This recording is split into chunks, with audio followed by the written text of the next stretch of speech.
Now we will continue from the importance of the manufacturing. See, you will read all 4 points 1, 2, 3, 4 from the book, and I will explain from this paper all 4 points. So, am I audible? Okay. Manufacturing industry reduces over dependence on agriculture. Now see, हमारे यहाँ पे जो agriculture है वो backbone है Indian economy के. More than 60% low peoples are employed in agriculture, but you can see we have huge population. तो agriculture sector is बहुत ज़्यादा बर्डन है इसके ऊपर, और इतना हम प्रोड्यूस भी नहीं कर पाएंगे अगर ग्रीन रेवोल्यूशन नहीं आता तो. रिमेंबर. सो देखो, मान लो कि यहाँ पे ये 1 एकड़ एरिया है. Can you see it? 1 एकड़ एरिया के अंदर 6 पीपल अभी एम्प्लॉयड हैं एकड़. ठीक है. और अभी रिक्वायरमेंट क्या थी 1 एकड़ एरिया की? मैक्सिमम 2 लोग एम्प्लॉय होने चाहिए थे, तो 4 लोग एक्स्ट्रा थे यहाँ पे.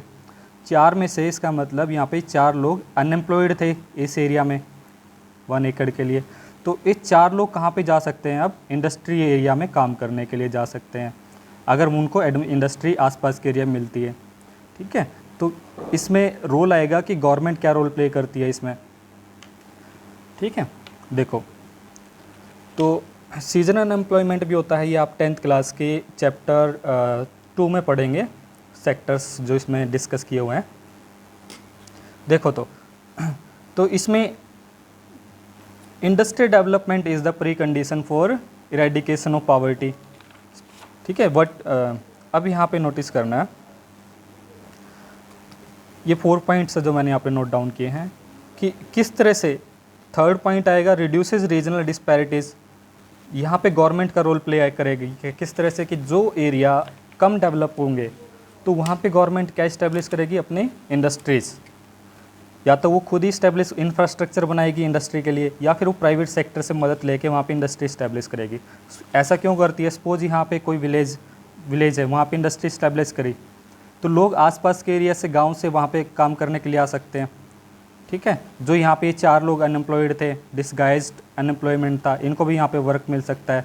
तो इससे इनको कुछ अर्निंग होगी, और अब ये अपना जो पॉवर्टी है उसको रिड्यूस कर सकते हैं. कुछ तो अर्निंग होगी ना. अब जैसे ही इन लोगों की अर्निंग होती है तो हमारी कंट्री जो इंडिविजुअल इनकम होती है, अर्निंग होती है, वो हमारी धीरे धीरे करके नेशनल इनकम में भी ऐड होती है. अगर हर एक बंदे की पर कैपिटा इनकम ज़्यादा होगी तो कंट्री की पर कैपिटा इनकम भी ज़्यादा होगी. इस तरह से ये इंटरलिंक्ड है बच्चों. सो हमारी जीडीपी भी अच्छे से काम करेगी.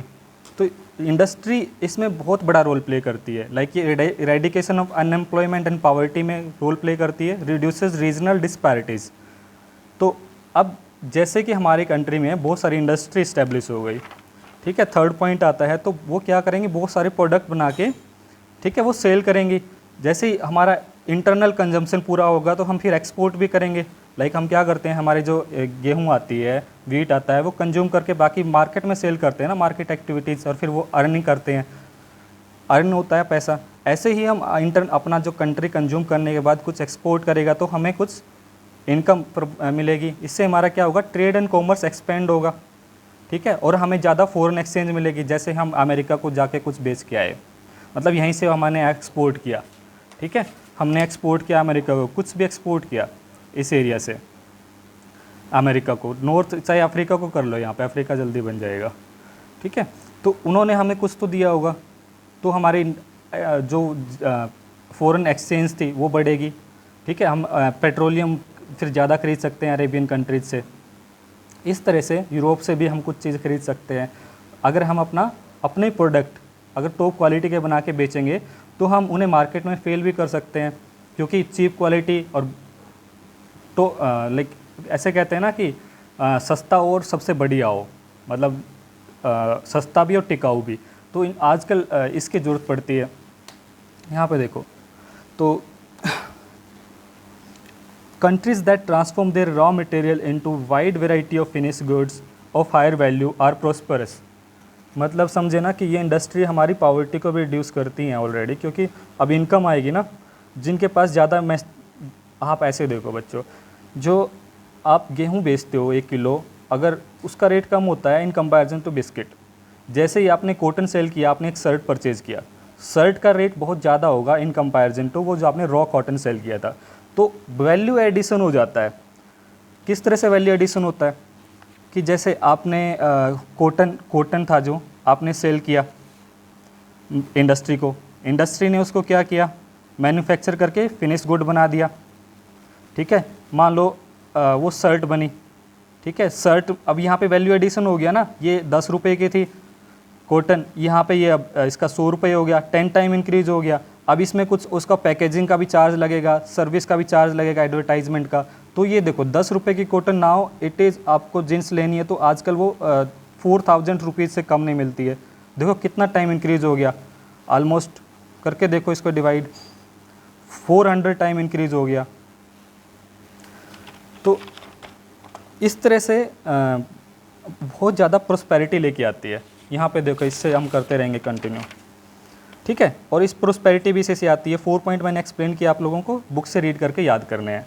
अब यहाँ पे agriculture and industry are interdependent, मतलब जो एग्रीकल्चर से रॉ मटेरियल आया था, यहाँ पे हमने वॉच किया था कि जो एग्रीकल्चर से रॉ मटेरियल हमने प्रोसेस किया था मैन्युफैक्चरिंग इंडस्ट्री ने, किसने किया था यहाँ पे, इंडस्ट्री ने, एम्प्लॉय जो यहाँ पर वर्क करते। तो ये अब मान लो यहाँ पे रॉ मटेरियल जो उन्होंने मैन्युफैक्चर करके करपाइन बनाई, करपाइन का कहाँ यूज़ किया हमने, खेतों में। ट्रैक्टर का कहाँ पे यूज़ किया, खेतों में। ठीक है, पेस्टिसाइड बनाए। इसके अलावा आयरन ओर के लिए कुछ मशीनरी बनाई ताकि वो ज़्यादा माइनिंग कर सकें। तो these are complementary to each other, both sector. Industrial sector has made more efficient, more compatible agriculture sector को, समझ रहे हो, बहुत ज़्यादा इसको एफिशिएंट कर दिया है। ग्रीन रेवोल्यूशन देखो, इसी कारण हम बहुत ज़्यादा प्रोडक्शन कर पाते हैं। हमारे यहाँ पे अब जो भूखमरी थी ना वो वैनिश हो गई है। नाउ हम इसमें नेक्स्ट देखते हैं कि आजकल है ना, जो आपने एलपीजी सुना होगा, liberalisation, globalisation and privatisation. Liberal देखो इसीलिए किया गया था कि ताकि हम अपना वर्ल्ड लेवल पे अपने आप को सस्टेन कर पाएँ। कैसे सस्टेन कर पाएंगे, globalise world industry need to be more efficient and competitive. ऐसा तो नहीं है भाई पैसा दे के कोई घटिया सामान ले लेगा। ठीक है, चाइनीज़ मोबाइल बेशक से ले लेते हो आप लोग, पर चाहते तो आईफोन लेना ना। ठीक है, तो इसीलिए आईफोन लेते क्योंकि इसकी क्वालिटी अच्छी होगी, मैं तो नहीं लेता हूँ। ठीक है, it's manufactured goods must be at par in quality, मतलब क्वालिटी टॉप होनी चाहिए, तभी वो इंटरनेशनल मार्केट में उस प्रोडक्ट की सेल होगी। जैसे अपने यहाँ मार्केट होती है ना, मार्केट में बहुत सारी चीज़ें होती हैं, इंटरनेशनल भी मार्केट होती है। आपके यहाँ पे जींद में मार्केट है, रोहतक में मार्केट, आप परचेज़ करने जाते हो, ऐसे इंटरनेशनल लेवल पे मार्केट होती है जहाँ पे हर कंट्री से प्रोडक्ट मिलते हैं। ठीक है, तो वहाँ पे टॉप क्वालिटी की बात होती है। ठीक है, then only we can compete with the in international market, right. तो ब्रांड जैसे ही फेमस हो जाता है, जैसे कि अब सोचते हैं कि जापान की चीज़ अच्छी होती है। ठीक है, तो इस तरह से सैमसंग अच्छा ब्रांड है, तो इस तरह ब्रांड बनाने की ज़रूरत है आजकल इस ग्लोबलाइज ज़माने में हमारे इंडस्ट्रियल प्रोडक्ट को। ठीक है, नाउ इसमें नेक्स्ट हेडिंग आती है contribution of industry in national economy. इसमें से ज़्यादा क्वेश्चन इसलिए नहीं पूछे जाते हैं क्योंकि डेटा वेरी करता रहता है। ठीक है, बट आपको इसको खुद रीड करना है, पर मैं थोड़ा सा पॉइंट बता देता हूँ कि जैसे हम स्टार्टिंग में एग्रीकल्चर आया था, आपको पता है ना, जो जब ह्यूमन ने एग्रीकल्चर करना सीखा था तो उस वक्त जो पॉलिटिकल यूनिट थी, लाइक किंगडम्स थे, जो किंगडम्स थे उनके पास क्या था, ज़्यादातर फोकस, इंडस्ट्री तो थी नहीं जब तक अंग्रेज़ नहीं आए, मतलब जब तक ब्रिटिश नहीं आए। तो ब्रिटिश आने के बाद इंडस्ट्री मतलब काफ़ी लेवल पे प्रोस्परस होने स्टार्ट होती है। तो जब तक एग्रीकल्चर है तो इस किसी पॉलिटिकल यूनिट में, किसी बाउंड्री में, कंट्री में, तो तब तक तो उसका एग्रीकल्चर का ही डोमिनेंस रहेगा उसके जीडीपी के अंदर। जब इंडस्ट्री आएगी तो इंडस्ट्री का शेयर बढ़ेगा। अब इंडस्ट्री आने से एम्प्लॉयज़ के पास क्या आता है, अर्निंग आ जाती है। अर्निंग आने के बाद वो क्या सोचता है, सीधा शाम को कहाँ बाहर खाना है, रेस्टोरेंट में खाना है, या हॉलीडेज़ के टाइम पे उन्हें टूरिज़्म पे जाना है। तो फिर ये टूरिज़्म, बाहर खाना, रेस्टोरेंट, ये क्या है, सर्विसेज है। ठीक है, फिर ट्रांसपोर्ट भी होता है, ये चीज़ें सर्विसेज की जब इंडस्ट्री आती है तो उसका मार्केट तक ले जाने के लिए भी या फिर रॉ मटेरियल को लाने के लिए भी इंडस्ट्री के अंदर तो किसकी ज़रूरत पड़ती है, टर्सरी सेक्टर की। मतलब स्टार्टिंग में पहले प्राइमरी सेक्टर होता है किसी स्टार्टिंग में किसी भी कंट्री के अंदर, फिर वो इंडस्ट्रियल सेक्टर प्रोस्पर्स करने लगता है, फिर साथ में उसके साथ साथ में टर्सरी सेक्टर की भी ग्रोथ होती है, क्योंकि रॉ मटेरियल को फैक्ट्री तक पहुंचाना और फैक्ट्री फिनिश गुड्स को मार्केट तक पहुंचाना, इस तरह से ये बहुत बड़ा रोल प्ले करते हैं बच्चों। तो ये मैंने ब्रीफ में आपने बताया, इसमें परसेंटेज दे रखा है, वो आपको रीड कर लेना एक बार।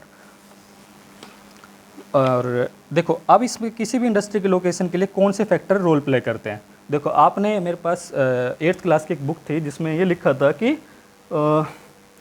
एक चैप्टर था उसमें 8th क्लास में कि कौन से फैक्टर इन्फ्लुएंस करते हैं किसी भी इंडस्ट्री के लोकेशन के लिए। देखो आपने ये कोई टफ ये पढ़ा था ना आपने 8th क्लास में कि ये इंडस्ट्री है, इसके ये लोकेशन को इन्फ्लुएंस करने वाले फैक्टर थे, याद है। इसी को आपको थोड़ा सा इस तरह से करके देखना है आज 10th क्लास में कि अवेलेबिलिटी ऑफ लेबर, इंडस्ट्री वहाँ इस्टेब्लिश करोगे जहाँ पे लेबर इजीली मिलती हो ताकि वो एम्प्लॉय कर प्रोडक्ट को प्रोसेस कर पाए, वहाँ पे बिजली वगैरह पावर सेक्टर की ज़रूरत पड़ती है, ठीक है। अवेलेबिलिटी ऑफ वाटर, लाइक कोई भी जूते की या फिर चमड़े की जो इंडस्ट्री है वहाँ पे वाटर की रिक्वायरमेंट पड़ती है। रॉ मटेरियल बहुत ज़्यादा ज़रूरी है, जैसे ही रॉ मटेरियल आएगा इंडस्ट्री में तभी तो ये सारे फैक्टर काम कर रहे होंगे, लेबर भी काम करेगी तब पावर भी यूज होगी, ठीक है, वाटर भी यूज होगा। और अब इसके साथ में किसकी ज़रूरत पड़ेगी, मार्केट, ये बहुत बड़ा वो फैक्टर है। आप ऐसा तो नहीं है कि गले तक भर के इंडस्ट्री को खुश हो जाओगे कि हमने इतना प्रोडक्ट बना लिया है, ठीक है, ऐसा नहीं है ना। तो पॉइंट ये है कि मार्केट बहुत ज़्यादा ज़रूरी है आपको। तो ये सारे फैक्टर किसी भी इंडस्ट्री के लोकेशन के लिए काम करते हैं। देखो यहाँ पे यही चीज़ इसने डायग्राम में फ्लो डायग्राम में बताया हुआ है। कॉस्ट ऑफ प्रोडक्शन उस साइड पे कम होनी चाहिए, मतलब जो स्किल्ड लेबर और अनस्किल्ड लेबर, मतलब कंप्यूटर पे बैठने वाले IT वाले लोग और जो बोझा उठाने वाले हैं वो भी इजीली मिल जाएँ। Cost of obtaining raw material बहुत आसानी आसपास हो, लाइक शुगर इंडस्ट्री वहाँ पे लगाएंगे जहाँ पे गन्ना मिलता हो, ठीक है। Cost of distribution of production, अब गुड़ खाने वाले शुगर खाने वाले लोग भी होने चाहिए आसपास। तो आप डिसीजन लोगे, जो एंटरप्रेन्योर है, owner of the industry will establish that industry over there. Now इसमें और क्या पॉइंट आता है, देखो एक इसमें टर्म आती है व्हाट इज़ अर्बन एग्लोमरेशन। देखो आप इस तरह से सोचना इस पॉइंट को, मतलब गवर्नमेंट ने या फिर कोई पब्लिक प्राइवेट बंदे ने कोई इंडस्ट्री इस्टेब्लिश की, तो वहाँ पे क्या होगा कि आसपास से लोग वर्क करने के लिए आएंगे, ठीक है, इंडिया में, ठीक है। कई बार क्या होता है कि लोग दूर से भी आते हैं, बिहार से भी आते हैं काम करने के लिए, ठीक है, दूर दूर से लोग भी काम करने के लिए आते हैं। तो मान लो यहाँ पे तो आसपास दिल्ली में, तो बहुत टाइम पहले दिल्ली में गांव होगा ना, जब आपने सल्तनत पढ़ी थी, दिल्ली सल्तनत थी, आज तो वो कैपिटल बन गई है। जमशेदपुर का एग्जांपल ले लो, यहाँ पे भिलाई का एग्जांपल ले लो, तो वो ऐसे ही ट्राइब एरिया था, लेकिन आज वो इंडस्ट्री है वहाँ पे, तो लोग आसपास से काम करने के लिए आए, यहाँ पे स्किल्ड लोग भी आए, ठीक है। अब यहाँ पे उनको खाने वगैरह की ज़रूरत पड़ेगी, ठीक है, तो वहाँ पे वेंडर्स वगैरह भी आ जाएंगे, सब्जी बेचने वाले, उनके बच्चों को पढ़ाने की ज़रूरत पड़ेगी। वो बीमार होते हैं तो अब स्कूल भी खुलेंगे, बीमार होते हैं तो हॉस्पिटल, डॉक्टर लोग भी यहाँ पे आके बसेंगे, उनको भी तो अर्निंग करनी है, पैसा लगाया है MBBS करने के लिए, ठीक है। तो इस तरह से वो एरिया एक क्या बन जाएगा, अर्बन, क्योंकि यहाँ पे स्कूल भी है, हॉस्पिटल भी है, रोड भी है, ठीक है, और एम्प्लॉय भी मिलते हैं। तो क्या हो गया, ये एक अर्बन सेंटर बन गया। मतलब एक टाइम पे विलेज था, कोई भी प्लेस इस तरह से कन्वर्ट हो सकता है इन अ अर्बन सेंटर, ठीक है। अब यहाँ पे पॉइंट ये आता है कि अब अर्बन एग्लोमरेशन, देखो अब एक इंडस्ट्री आ गई, ठीक है, कोई भी एक इंडस्ट्री एग्जांपल ले लो, एक्स इंडस्ट्री आ गई, तो यहाँ पे बहुत सारे लोग एम्प्लॉय वर्कर आसपास रहते हैं, मे भी किसी को वर्क नहीं मिला, नहीं या मिल गया, तो दूसरी इंडस्ट्री भी यहाँ पे इस्टेब्लिश करने की सोचेगी, क्योंकि यहाँ पे इसको एम्प्लॉय जल्दी मिल जाएंगे, स्किल्ड भी मिल जाएंगे, अनस्किल्ड भी मिल जाएंगे, तो आसपास यहाँ पे ज़्यादा लोग हैं, पॉपुलेशन का यूज़ करने की सोचेगी। तो इस तरह से अब यहाँ पे फैक्ट्रियाँ हैं तो पुलिस भी आ जाएगी, पुलिस भी क्या सोचेगी कि भाई इन लोगों को प्रोटेक्शन देनी है, नहीं तो रात को कोई इनका सामान उठा के ले जाएगा, ठीक है। अब कुछ लोग इंश्योरेंस करवाते हैं, ठीक है, बैंक भी आ जाएंगे क्योंकि इनकी सैलरी बैंक में जाती है, ATM भी है। तो आप क्या नोटिस कर रहे हैं, यहाँ पे फैसिलिटियाँ आ रही है, ठीक है, फैसिलिटी, अब बहुत सारी फैसिलिटी आती हैं। तो यहाँ पे आप डेफिनेशन पढ़ के देखना, industry tend to establish in vicinity, just vicinity होता है नियर बाय एरिया में, इंडस्ट्री नियर बाय एरिया में स्टैब्लिश होती है। इसका रीज़न क्या है, क्योंकि वो एडवांटेज लेना चाहते हैं वहाँ की मार्केट का और अदर सर्विसेज का, ठीक है, वहाँ की, क्योंकि यहाँ पे मार्केट है इनको। अब कोई भी हॉस्पिटल खुलेगा तो यहाँ पे मार्केट उनको मिल जाएगी, क्योंकि उसके मरीज़ जो पेशेंट आएंगे, ठीक है। इसी तरह से कहने का मतलब है कि अब ये डेफिनेशन पढ़ोगे तो आपको ये क्लियर भी हो जाएगी कि एग्लोमरेशन इकोनॉमीज क्या होती है। It occurs when large market lower, ठीक है, लार्ज मार्केट मिले उन्हें लोअर ट्रांसपोर्टेशन कॉस्ट हो, क्योंकि यहाँ पे बहुत सारे रोड बन गए होंगे रॉ मटेरियल पहुँचाने के लिए, गवर्नमेंट भी तो फैसिलिटी प्रोवाइड करती है, ठीक है। रॉ मटेरियल आता है, एक्सपोर्ट होता है मार्केट तक, खाने पीने का सामान भी इजीली मिल जाता है, मिल्क वगैरह, ठीक है।